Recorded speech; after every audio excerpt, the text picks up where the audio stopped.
Assalamualaikum warahmatullahi wabarakatuh. Alhamdulillah. Selamat sore para sedulur-sedulur yang saya cintai. Jumpa lagi di kanal YouTube-nya Pak Dikut. Ya para sedulur, jadi besok tanggal 15 November 2024 timnas kesayangan kita semua, timnas sepak bola Indonesia, timnas Garuda akan jumpa timnas Jepang ya di GBK Jakarta. Ini laga yang sangat penting, laga atau match yang menentukan harapan seluruh pecandu sepak bola di Indonesia ya teman-teman. Kalau kemudian kita bisa mencuri poin, draw atau bahkan mungkin menang ya teman-teman, sepertinya timnas kita peluangnya semakin kuat kemudian untuk bisa lolos ke babak selanjutnya ya, itu karena memang targetnya ini putaran keempat ya.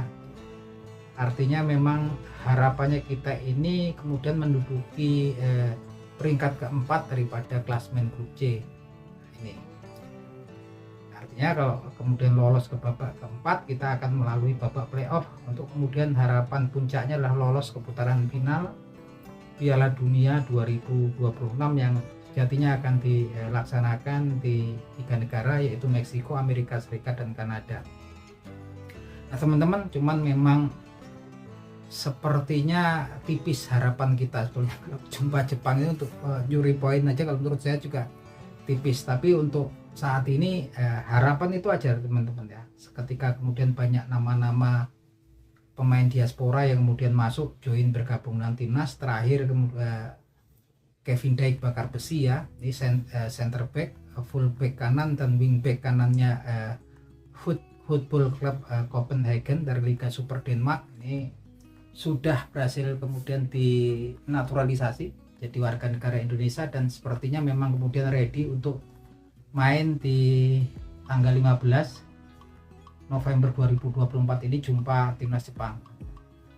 Cuman memang kalau kita lihat secara realistisnya memang bedanya sangat seperti langit dan bumi, karena kalau kita lihat dari posisi peringkat FIFA-nya aja, Jepang saat ini peringkatnya adalah 15 besar dunia, sedangkan kalau Indonesia 128 ya terakhir ya teman-teman. Terus kalau kemudian kita lihat dari materi pemain juga jauh, pemain-pemain Jepang ini kebanyakan bermain di liga-liga top di Eropa, dan mereka bermain di klub-klub papan atas Eropa, dan mereka juga kebanyakan menjadi pemain kunci atau key player di timnya masing-masing. Dan kalau kita lihat, kalau Jepang itu sekarang peringkatnya yang nomor 1 di Asia ya bukan kebetulan, karena memang kemampuan Jepang saat ini sangat luar biasa. Saya salah seorang fan timnas Jepang ya, dari era tahun 90-an itu sudah ngamati ya, dari kemudian zamannya dulu ada Hidetoshi Nakata, ketika Hidetoshi Nakata masih di Parma, kemudian ada Hiroshi Nanami dulu kalau nggak salah di Perugia ya, dulu Hiroshi Nanami, kalau nggak di Venezia, Perugia. Kemudian ke eranya Kazuyoshi Miura, kesininya lagi kemudian di eranya Shunsuke Nakamura, terus kemudian Keisuke Honda gitu kan. Tim yang ada saat ini, yang dimiliki Jepang saat ini, yang diasuh oleh pelatih Hajime Moriyasu ini sangat beda ya dari beberapa generasi pemain Jepang sebelumnya. Karena kalau dulu itu cuma Jepang itu mengandalkan permainan tim dan bola-bola mati. Kalau saat ini tim yang ada saat ini yang akan berhadapan dengan timnas kita besok, itu sepertinya nggak cuman kemudian bermain tim, tapi memang kemudian pemain-pemainnya memiliki dribble bola ataupun kontrol bola, gocean yang memang mirip-mirip dengan pemain-pemain Amerika Selatan. Dari pola yang akan dipakai, biasanya yang dipakai Jepang adalah 4-2-3-1. Dia biasanya memasang kalau untuk penyerangan tuh Ayase striker di belakang Ayase Ueda, itu di belakangnya nanti ada 3 trisula. Di sebelah kiri ada Kaoru Mitoma, pemain inti, pemain key playernya daripada Brighton and Hove Albion di Liga Inggris. Kemudian di tengah selalu ada attacking midfieldernya atau penyerang lubangnya, ada Takumi Minamino yang saat ini juga jadi pemain key playernya Football Club AS Monaco di Liga Prancis. Di sebelah kanan ini biasanya dihuni sama langganannya lah Takefusa Kubo ya. Takefusa Kubo ini wingernya Real Sociedad ya. Dan terakhir memang bagus banget Takefusa Kubo ini kemarin ketika jumpa dengan Barcelona, dia jadi pemain terbaik di Real Sociedad, dan Real Sociedad berhasil menang 1-0 terhadap Barcelona yang notabene saat ini peringkat 1 di Liga Spanyol. Yang jelas 3 pemain ini di belakang Ayase Ueda kayak nggak main ya teman-teman karena cedera. Ini kelasnya dribble bolanya itu sangat kayaknya ngeri juga gitu kan. Jadi memang ini PR-nya besok, tugas berat yang diemban, jelas-jelas besok yang akan mengemban tugas berat paling nggak untuk menghambat pemain-pemain ini di kanan, nggak lain dan nggak bukan pastinya si Sandy Walsh ya. Tugas beratnya untuk menghadang si Kaoru Mitoma. Kemudian di sebelah kiri tugas beratnya Kelvin Verdong kemudian untuk menghadang ngatasi si Takefusa Kubo. Dan trio di tengah ada Jay Izes, kemudian Rizky Ridho, dan kemungkinan besar Kevin Dijk juga akan menjadi center back besok. Perkiraannya ya pastinya juga striker, terus di pemain di belakang striker Takumi Minamino. Tapi kalau saya pikir kemudian ada Jakub Sayuri yang kemudian masuk, Eliano Reinder masuk, harapannya kita bisa melakukan counter ya, bisa memberikan perlawanan counter, karena memang ini Jakub Sayuri punya kemampuan untuk melewati pemain belakang ya. Terus dia crossingnya bagus, pemainnya juga nggak individualis. Begitupun juga Eliano Reinders yang memang kalau di klubnya di Football Club Zwolle dia selalu di wingback kiri atau winger kiri.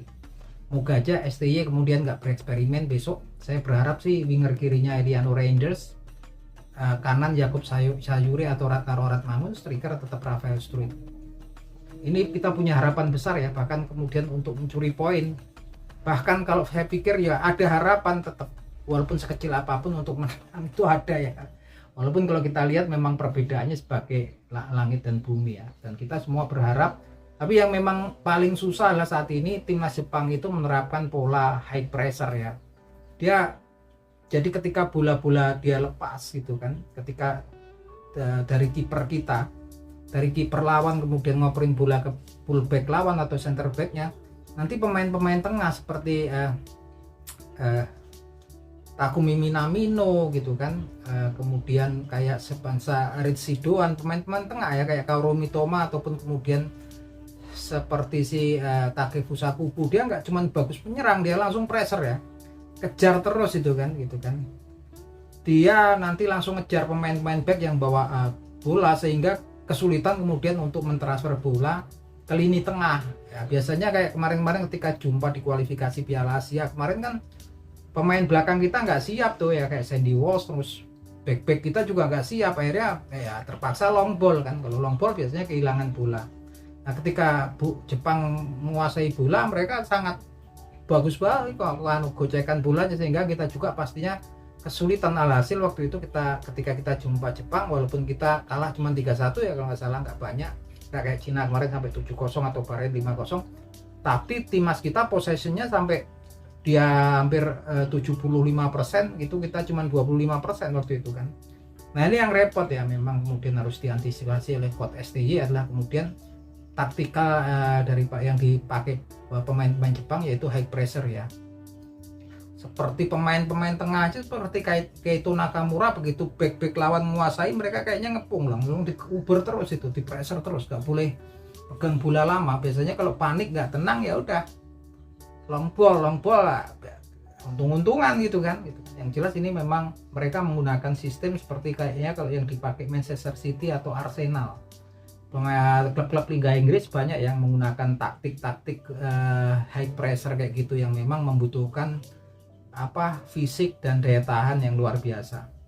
Harapan saya sih tetap ya bisa mencuri poin, paling tidak draw. Dan kemudian kalau kemudian ada Eliano Reinders dan juga Jakub Sayuri atau Ratnaro Ratmangun di kanan, kita punya winger yang bagus saat ini. Ada yang saya pikir ada kemungkinan ya kita bisa menang pun sekecil apapun, mungkin 0, atau 1% pun saya yakin ada ya, semenjak kita punya kemudian Eliano Reinder ini gocekan bolanya bagus. Cuman memang kemarin kan STY nggak tahu, kita nggak dipasang ketika jumpa Cina, dia nggak masuk di daftar pemain, dan ketika jumpa Bahrain pun STY naruhnya sebagai fullback kanan. Saya nggak ngerti, moga-moga STY kemudian nggak melakukan eksperimen, karena ini partai penting dan semua fan pecandu sepak bola Indonesia berharap banyak dari match besok ya. Nah itu aja teman-teman.